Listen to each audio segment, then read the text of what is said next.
Dështimet e një pasnjëshme për të themeluar kuvendin e qeverin, duke e lënë shtetin gjysmë të ngrirë, ju numëruan Kosovës 1 nga 1.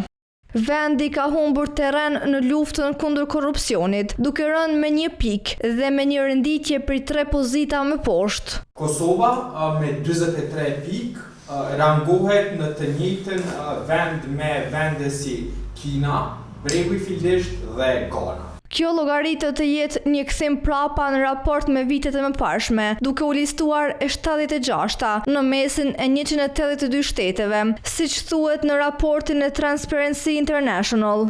Në këtë regres, sipas KDI-s, deg e Transparency International ndikuan edhe akt akuzat e ngritura ndaj zyrtarëve të lartë shtetëror dhe shmangja e llogaridhënies. Të veçojmë rastin e njohur si rasti i rezervave shtetërore, i cili dyshohet se kemi një dëmtim të buxhetit rreth 3 milion euro. Kryeministri në detyrë është thirrur për të dëshmuar para prokurorisë speciale, por ka refuzuar të paraqitet. Sipas tyre, Kosovës indikoi edhe presioni politik për mos dekretimin e kryeprokurorit të shtetit për shkak të kundërshtimeve nga kryeministri në detyrë dhe presidentja.